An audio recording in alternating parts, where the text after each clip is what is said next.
Welcome to Microgreens Growing. This is exciting. How's everybody doing? Good. So our goal today is to take you, we're going to pull this table out in just a second, but to take you from this to this in about 10 days. So you can have fresh vegetables at your fingertips all year long. When our microgreens get to this point, and they're looking a little sad on purpose, I'll explain that in the class, but we literally will just keep a little knife or a little pair of kitchen scissors, and we'll cut them and we'll put them on our food. And so you're getting like the freshest, most, nutrient-dense nutrition you can, like anytime you want it, right? Hey, thank you guys so much. So, hopefully without messing anything up, we're gonna move this table here. This one should be okay back here, and you can just put the soil and stuff on this one. Does that work? Yep. Okay. If I'm here, is that weird? Because you guys are kind of slanted this way. As long as you can see me, because I'm gonna work for, well, this rolls, hello. Let's roll it. Okay. Everyone got a handout. And if you scan the QR code, then you will get more comprehensive. This is kind of basic. So there's an online, there's a more comprehensive one with links where I order the seeds, where I order trays, and all that's on there in detail for you. But it's basically this. It comes with a kit, and it has pictures and kind of all the details. That's what you'll get. I just got tired of printing them and not knowing how many people were going to be in a class. So I thought, you know what, we all have phones now, so let's do that. So we're going to talk about sunflowers in a minute. Let's start by asking you guys questions, like how many of you have ever eaten microgreens before? Okay, never eaten them here? Okay, so this is new. I don't remember. Okay. Obviously, it wasn't memorable if you did. How many of you have you tried to grow microgreens before? Yes. I was with my kids and they were using yogurt cups, and I thought it'd be like fun, like we've done green beans and things. It didn't work for us. So okay, all right. I did a lot of watering, so I'm not sure if that.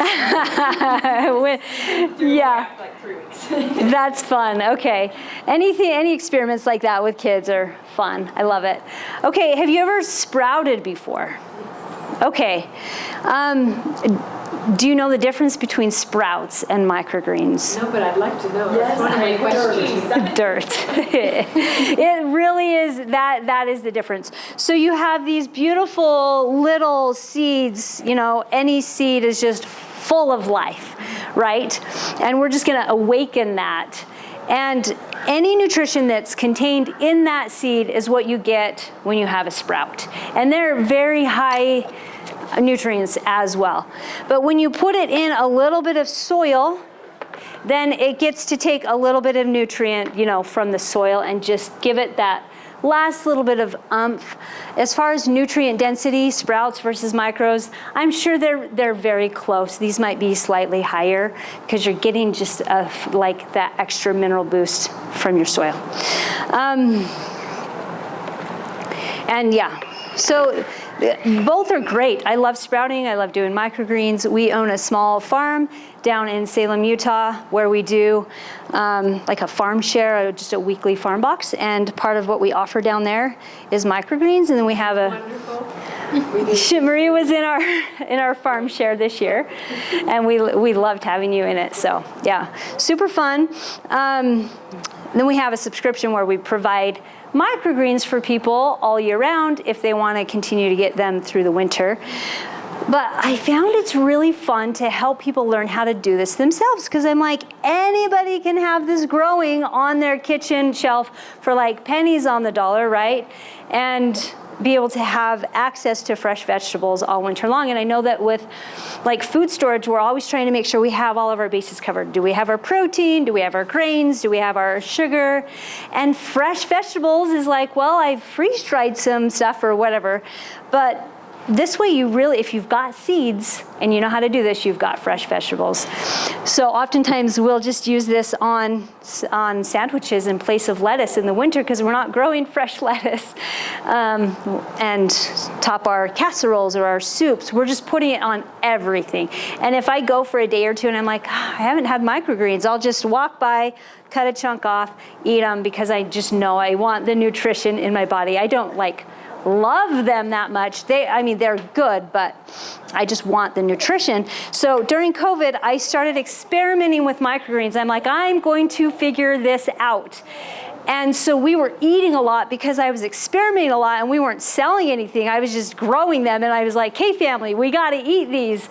And I've always been deficient in iron and had to take iron pills ever since having children, which my youngest is now 19 years old. And so it's been a lot of years that I've struggled with anemia. And I realized after several months of experimenting with microgreens that I hadn't needed an iron in months, and realized that it was probably, now I don't have proof, but the only thing that changed was that I was experimenting and eating a ton of microgreens. And I'm like, the nutrition is so bioavailable that I haven't needed iron. I've maybe taken it 3 times in the last 5 years, and I've been totally fine. So I love that the nutrition is just so intense. So let's get started with soil. Now, what to grow in? I've tried hydroponically, and in the instructions that you'll get, it does give you a little bit about peas. And peas I do completely hydroponically. There's a lot of great nutrition in a pea seed. They're quite a bit bigger. But I could not, I tried and I couldn't figure it out. And then they have these awesome little grow mats that I tried. I just did not get great results with these. I wanted to, because I wanted to not use the soil, and I just couldn't make it work. And you can you can put 6 or 8 of them on here and then have little pads, and I'm like, well, that's awesome. It didn't work great. Then I used something called cocoa core. This is like coconut fibers compressed into a block. They come in the kits if anyone decides they want a kit. This will make 8 cups of soil, and this one will make quite a bit more, obviously. And you just pour water on it and it expands, and I got the best results. With this, I also tried organic potting soil. That was also great. So what I decided was to mix my cocoa core, because it's a little bit more expensive, to make it stretch further, and I'd put it with organic potting soil. And that's what I've ended on for growing my microgreens, just because I get the best results. So Kylie, this is my daughter, and her name is Kylie. She is my microgreen helper at home. We're a good team. She's amazing. So she's going to kind of demonstrate while I talk about it.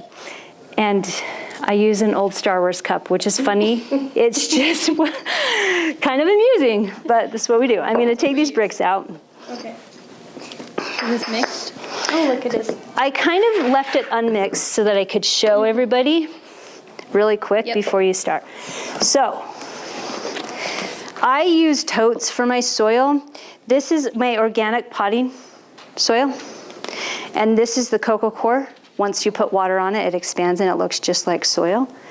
So I usually do a 2-to-1 ratio, 2 parts of potting soil to 1 part of cocoa core. All right, did you want to see that? I'll show you over here so you can just see the difference. The potting soil, the cocoa core. Yep.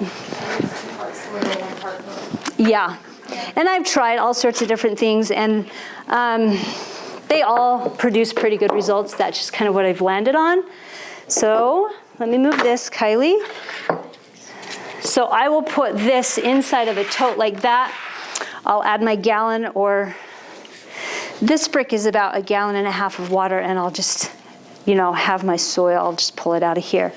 Now, so do you mix that first and then add the potting soil? I'll tell you what I do. I've done it both ways, and both ways work. But I usually add 4 to 6 cups. I'll start, and this potting soil, sometimes it's got big sticks, you just pull them out.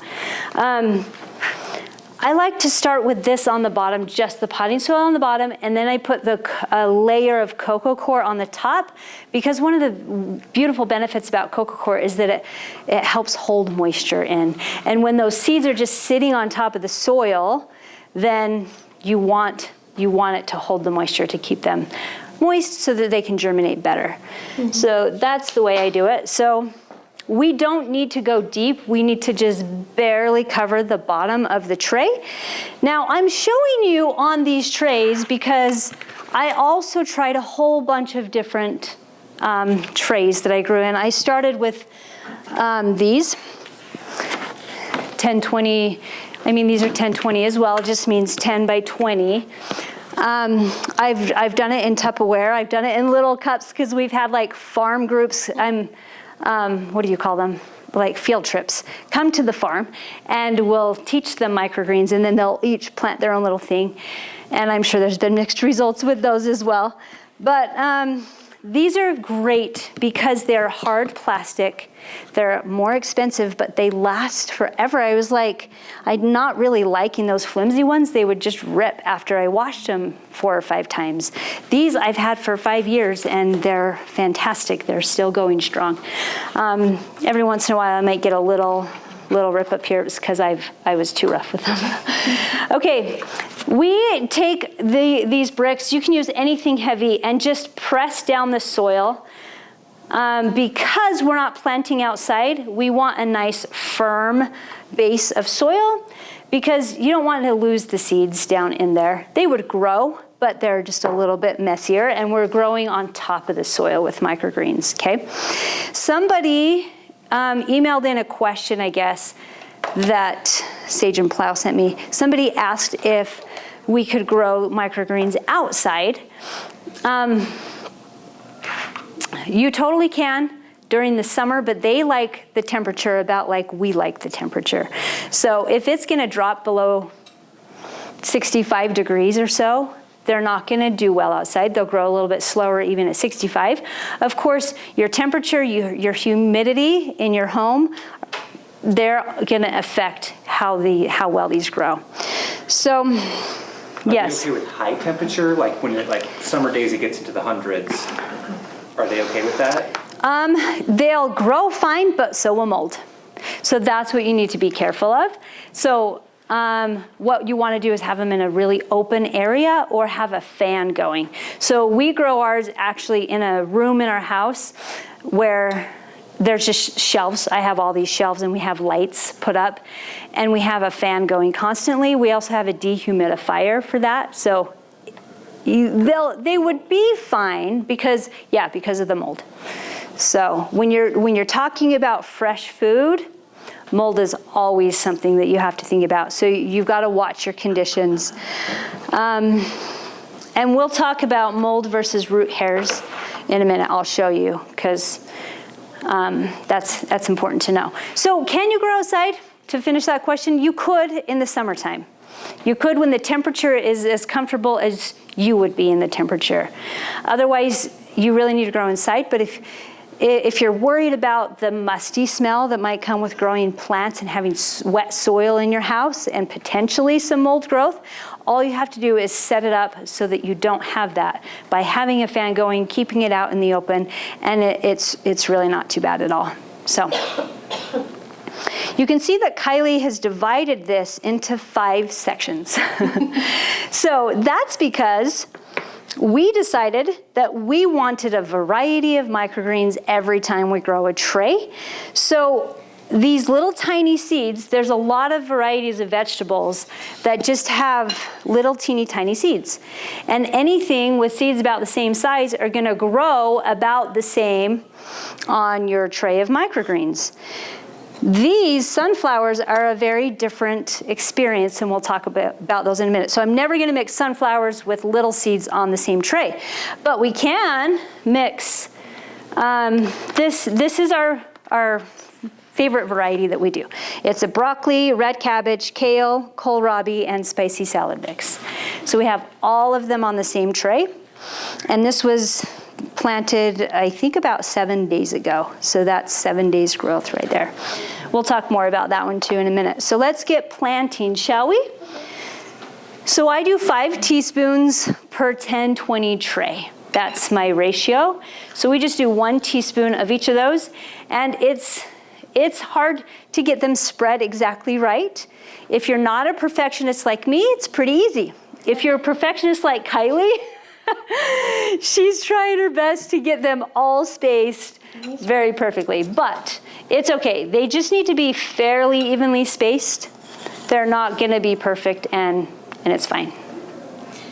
Gotten a lot better. Is that a teaspoon or Yeah, a teaspoon. 1 teaspoon. Yep, a teaspoon. So she'll just spread those on. This is a full tray of just kale. So you can always do your favorite.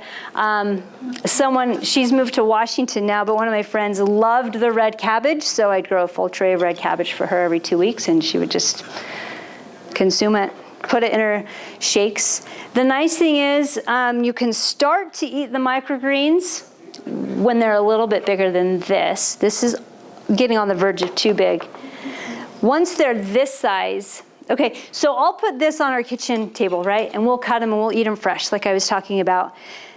And then they get to this size, and it's like, okay, now the true leaves are starting to come on. And so I'll clean off the whole tray. I'll cut it, I'll put it in a container like this, stick it in the fridge, and it's good for another week. So you can, if you don't think you're gonna get through a full tray, you can just keep them in the fridge for a week. And then if you're still not getting through them, you can freeze them. They freeze great. They don't thaw great, but they freeze fine, and then you can blend them into soups and stews. You can put them into smoothies.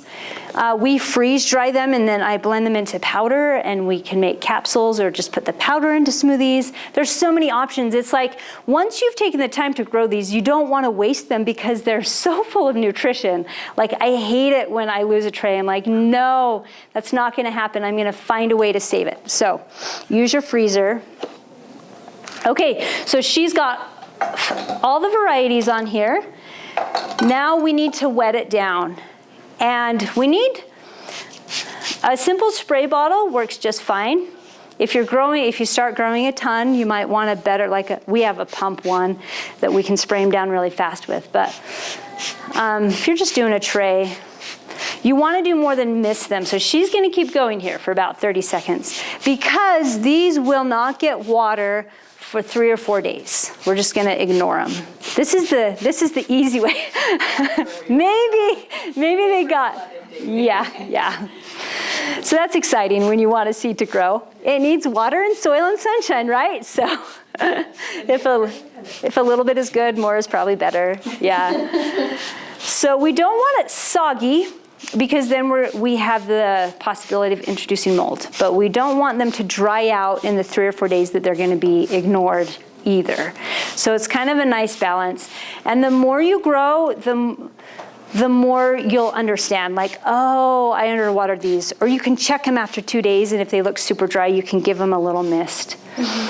Or if you get mold, you're probably good. Okay. It's not an exact science. I'm not going to tell you to put like a half a cup of water on. I don't know. And your humidity is going to be different than your humidity. And your heat might be higher because you've got kids that are going to get cold. Like, it all depends on the heat and humidity and also just the airflow of where this is sitting, okay? But at this point, we are not burying them. Like if I were growing kale and broccoli and red cabbage outside, now I'd put another layer of soil on and they would grow into their big vegetables, right? But in this case, we're going to simulate the soil with just putting another tray on, and that's pressure. And not just a tray. So number one, we're going to put them in the dark, which is how they like to germinate. They need the dark, they need the moisture. We're also going to put weight on. Each one of these weighs 4 pounds, and we're putting 5 of them on. So we just put 20 pounds of weight on these babies.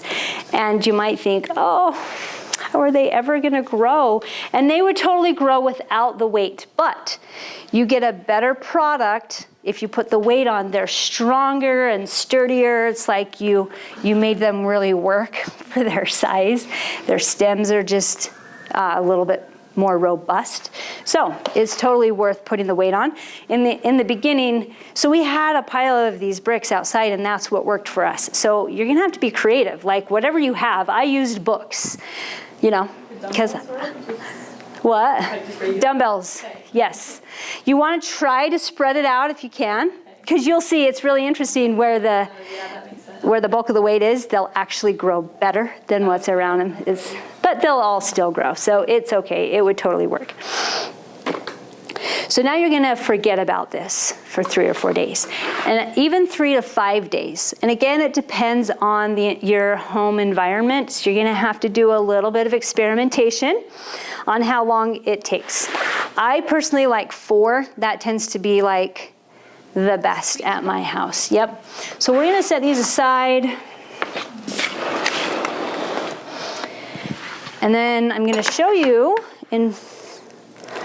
I had weight on these until we came today. All these bricks were on this, and this is what we got.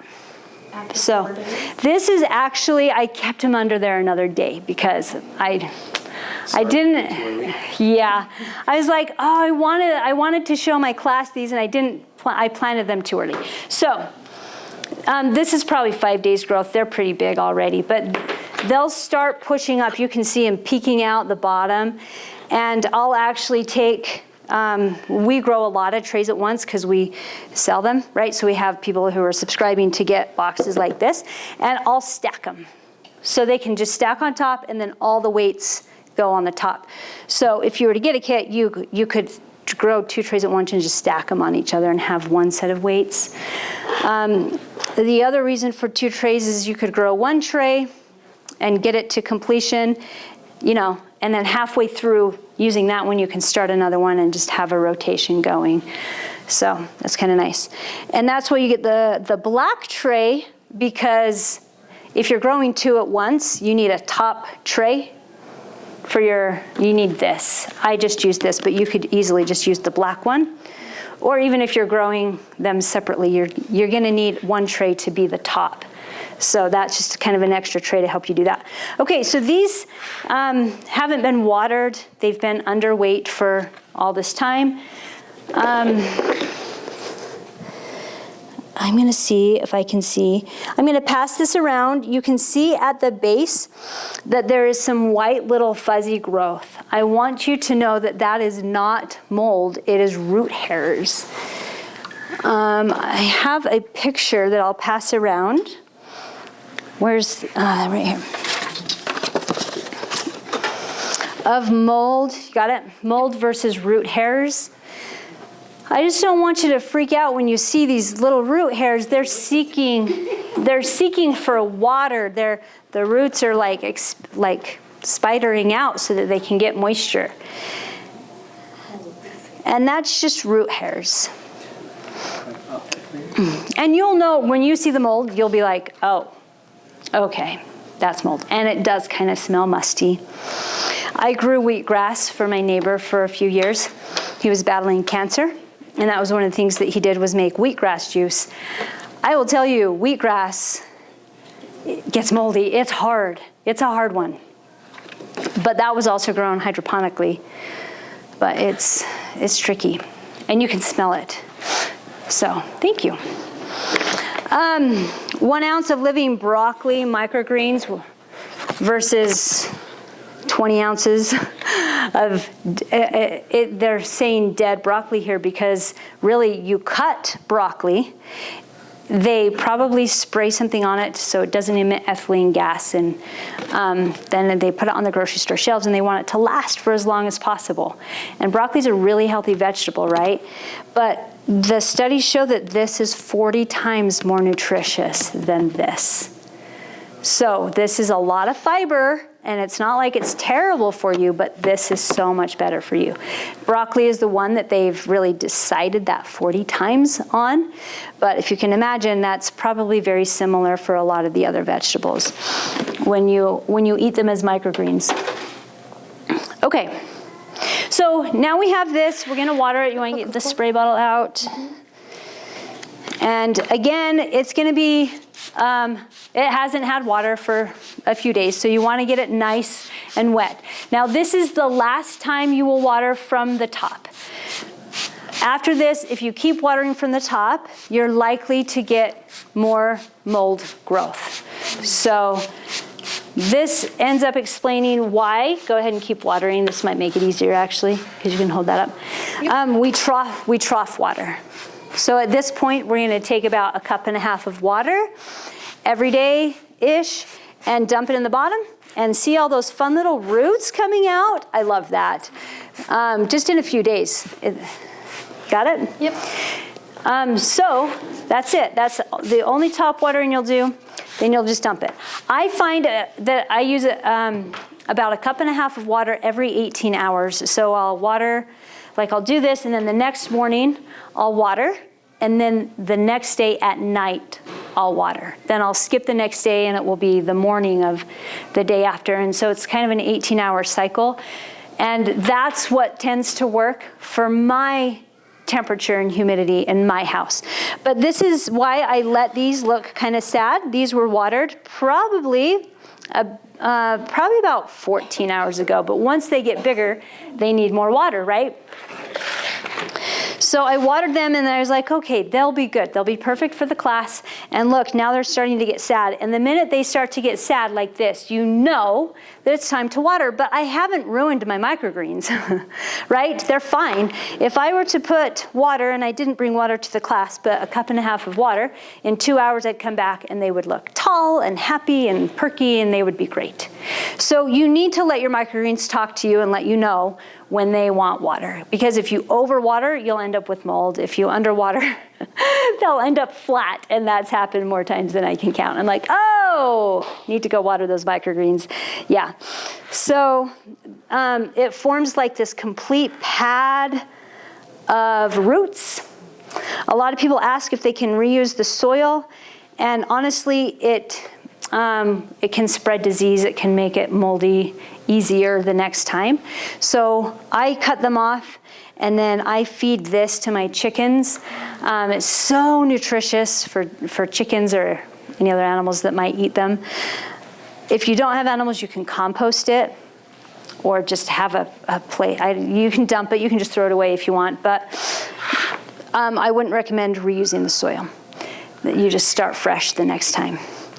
It does take a lot of seeds to grow microgreens, and so I kind of struggled with that when I first started growing, like, oh, wow, like that's 5 teaspoons. I could grow a whole field of kale, right, with that many seeds. And we're eating them all like this. But then we started saving a lot of our seeds down on our farm. So we'll let lettuce go to seed or kale go to seed and just clip off the tops and then shake them in a bag and we'll save seeds. And I'm like, wow, every plant gives you hundreds, if not, I don't count them, thousands of seeds, right? I'm like, God is a God of abundance. He has given us so many seeds. And that helped me be like, oh, there's plenty of seeds on this earth, right? So now we don't plant all the seeds I collect. We do save them for the farm, and they don't all become microgreens, but they could, and I'm actually working toward that. But seeds are abundant, and I'm good with that. So grateful for the nutrition that they provide.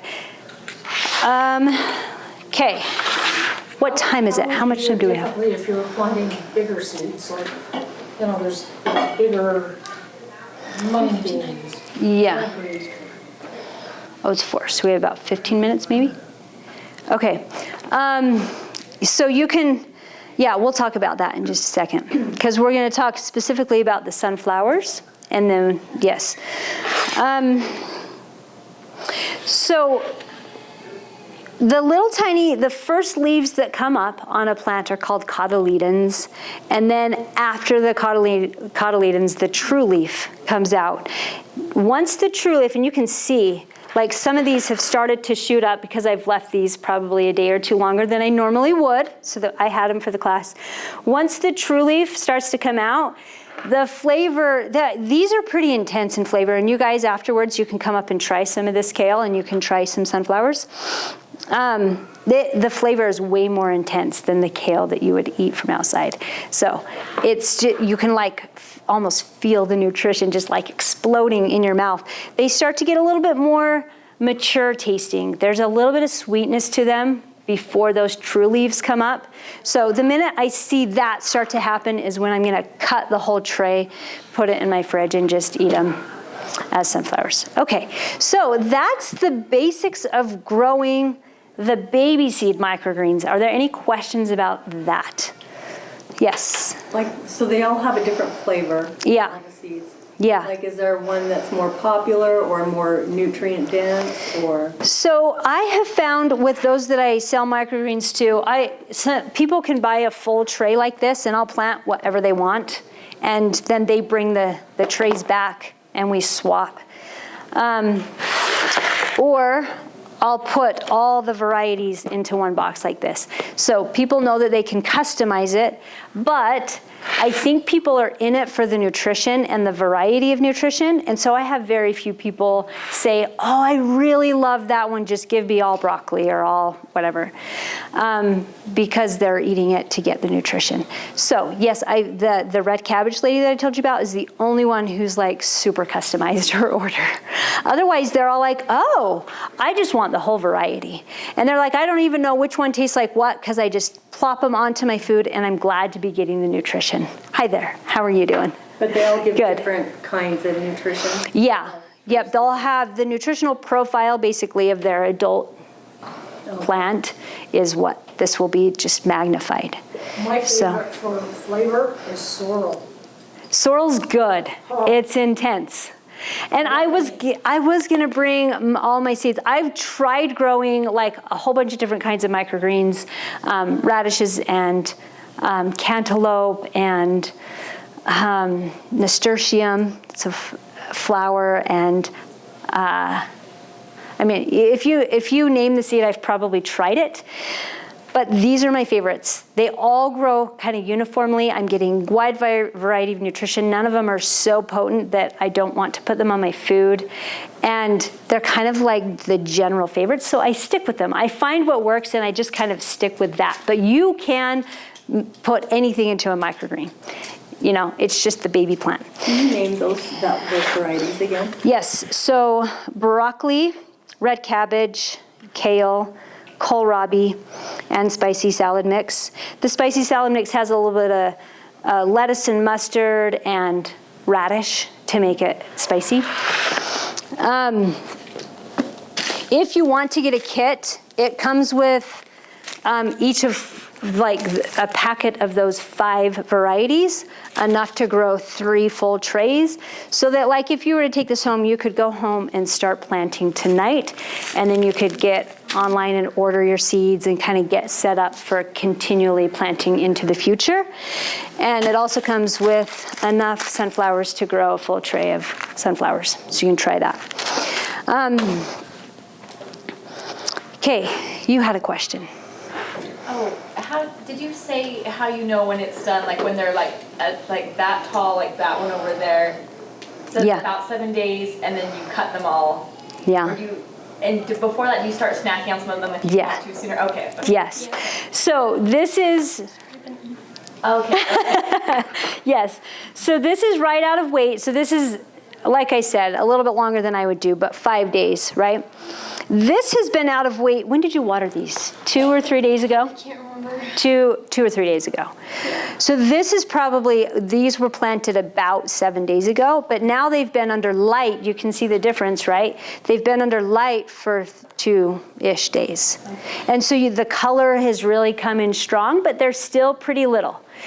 And then once they're under light for probably 4 more days is when I would cut them for people who have ordered microgreens, because at that point they've doubled in size, but there's no true leaves coming on yet. And it's a perfect time to cut them. But I would still give these like 1 or 2 days before I put them on my kitchen table, because I want them to go further. So after class, hopefully we'll have a minute, you guys can come up and you can cut some of these off and try any variety that you want. This is this is kale. This is also kale in the middle, it's just smaller. Yeah. So you have yours under light. Should we grow ours under light, or kind of like set it in a windowsill? Without, like, what's your recommendation? Like, especially with it being winter, is the windowsill going to be too cold at all? Like, I don't know. It will be cooler by windows, generally speaking. If you wanted to put a little heat pad under it, you could. But I grew this under the window, which is why some of them are a little bit taller too. You can see how uniform this is. That's because it was under lights. This is not very uniform. That's because it was in a window. But it's totally fine. It doesn't even matter, right? Any window, and this was even in a north-facing window. So a south-facing window is going to be even better. But you know how plants will grow toward the light? So you'll have them by the window and they'll all slant that way. So when I water it, I'll just flip it over, so then they have to straighten out. So it doesn't have to be direct sunlight. No. It's just light. Yeah, just light. A sunny window is really all you need, especially if you're just growing 1 or 2 trays at a time. That's all you need. And if you want to get like a 2-foot full spectrum light, you can order them on Amazon. And I had a friend that lived in a basement apartment, so she had the window wells, and she's like, I just don't get enough light. And she's the one that put it in that apartment. She put her light in the window well little area, and that's where she grew them. But then she moved and she put it under her kitchen cupboard and just grew them. She's like, it was kind of nice to have the extra light there too. So she just loved having the fresh nutrition for her family available. So So 1.5 cups in the bottom tray. yes, yep, about every 18 hours. And then you can like let your plants talk to you and decide. Any other questions? Okay. I'm going to show you, so bigger seeds, like the mung beans, on the document that you get in your email when you scan that, it has a section for peas, and we just don't have time to get into that, but mung beans or bigger things, I would soak in water for about 8 hours, and then drain the water off and rinse them. So I would soak them in a tray with holes. I would soak them in this set, basically, okay? Then I would take this out, I would dump all the water, I'd rinse them, and then I would pull this out and I'd rinse the seeds every day until it is in the document, but I would keep a tray on top like this to keep them in the dark. There's no weight with them. I just keep them in the dark until they start to sprout. And as soon as they sprout like you would for sprouting, then you can put them in the light, and you can see when the roots start coming through the bottom is when you can start bottom watering. And I go ahead and I just bottom water, just like I do these. And peas will grow really tall, and they're fun because they taste just like fresh peas from the garden. Yeah, they're so good.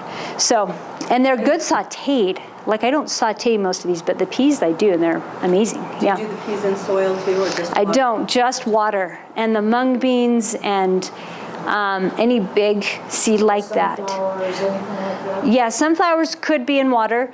I got better results in soil with sunflowers, and so they're like the one exception. And they're kind of in the middle as far as size. They're like a medium seed. So I'll show you sunflowers really quick. I grow a lot of these, but they're kind of a pain. But they're so good, they're worth it. So I have a jar right here of Sunnies. So I put about a cup-ish, sometimes a cup and a half in a jar like this, and they do need to soak. So they soak for anywhere from 4 to 6 hours. I also have baking soda in here, so I'll just pour maybe a half a teaspoon of baking soda in, and that helps it so that as these grow, the seed holes come off easier. And for whatever reason, putting the baking soda in helps prevent mold, so I'll do that. Also, one little tip, half a teaspoon to a teaspoon for that many seeds. You can add hydrogen peroxide to your water sprayer, 1/3 hydrogen peroxide to 2/3 water, and that'll help dissipate any mold. If you are seeing mold when you take them out and you spray them with a little bit of hydrogen peroxide water, and then put them in open air where there's wind or a fan or just an open room, generally that mold will dissipate in a day or two if you can kind of manage the watering. So the hydrogen peroxide will help with that. These tend to get it more often than like these. These rarely mold unless you keep top watering. If you keep top watering, you're gonna see the mold come. Okay, so the sunflowers, the exact same way Kylie put the soil on this tray, I do the same thing for sunnies. So they'll soak in here for about between 4 and 6 hours. I'll pour them into a colander. I'll rinse them off really, really good. And then they'll expand because that's what seeds do when they're soaked. And then I'll just spread them on as evenly as I can. Try not to be too OCD about it, right? And then I put the weight on exactly, like everything's exactly the same. In soil? In soil. So these have their little bed of soil here. Yep, and they've got their roots coming through the bottom. I'm gonna make a mess. So these have been in light for about 2 days, the same as this. These were planted at the same time. So these had weight for about 4 days. I took all the weight off. We watered them really good from the top. There is one difference with sunflowers now that they're in the light, either a window or a grow light, and I've done both, and both work really great. These seed holes, they do start to come off on their own, but some of them just like to hang on. So we want to encourage them to come off before these grow into a big sunflower, right? So one thing you can do is take your tray and set it outside and just slightly brush your hand over these, and all these seed holes will just pop off everywhere. You just don't want to do it in your house. In my growing room, I do it, and then we just have to vacuum them all up. We do want to mist these though. Not a lot. We're literally just doing that. That's it. So we get a little bit of water on these seed holes to help them soften and want to pop off. Otherwise, I'm bottom watering just like my others. And sunflowers have more protein per ounce than red meat does per ounce.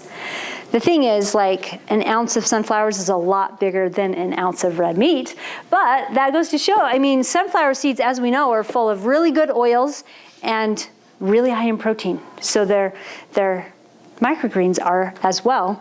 And interestingly, when I take a knife and I cut these, I don't use this knife. I use a good sharp knife. I just didn't want to lose it. So I packed kind of a cheap knife. But you want a nice sharp knife or kitchen scissors, either way. If I don't wear rubber gloves when I cut these, I'll end up with yellow all over my hand, and it's there for like 3 days. And I thought I was like in liver failure. And like, I talked to my husband, I'm like, Dave, I do not know why my hand is turning yellow. This is terrifying. And then he helped me cut sunflowers, and it happened to him, and I'm like, oh, that makes sense. It's the sunflower oil, and it doesn't feel oily or gross or anything, but it turns my skin yellow, and that's the healthy sunflower oil coming right out of the microgreens. It's so cool. So, any questions on sunflowers? That was really fast, but you already got the basic of how we do the planting. So are those black things like this, can you save them as seeds? And Oh, I see what you're saying. Okay, these, here, hold one. It's empty. You can crush it. It's the nutrition inside that is gone, right? It's now a microgreen, so that's just garbage. And eventually what we'll do 2 days before I harvest the whole tray is it takes about 15 minutes per tray, and I go in and I pick off any that haven't fallen off or that I haven't brushed off. And so we just put a movie on, and we have several trays usually, so I hand one to Kylie and I hand one to my husband, and I take one, and we just sit, and for 15 minutes we'll just work on pulling off the holes of the sunflowers, and then we let them be in light for another full day just to kind of refresh, because we just kind of battered them up a little bit. And they look beautiful, and I sadly didn't have a full beautiful tray, but you can start to see how they look, and then I just cut the whole thing off. So you probably said this, but how do you eat them? Oh, So I'll just keep everything up here. So we're gonna finish up. You guys can come up and try whatever you wanna try. These ones I actually cut last week. They've been in my fridge. I just eat them like a snack, like you would eat like slices of cucumber or something, like a vegetable, because they're pretty hearty. But the same thing with these, I'll put them on sandwiches. I'll chop them up small and put them like on top of my soup or a casserole, or basically I don't have a lot of recipes for microgreens. I just add microgreens to whatever we're eating. They just sit out on the counter, or these, sit in the fridge, and we pull them out and we eat them. So get as much nutrition as we can just with whatever we're already eating that night. So, any other questions? So I buy the microgreens and I throw them in my smoothies, but they don't last until, really very long in my fridge. So I throw them in the freezer. Yeah, you can freeze them and then throw them in your smoothies. You can freeze dry them, you can dehydrate them and make powder with them. Freeze them and put them in soups later. I'm glad you brought that up, because this, how these are starting to get sad?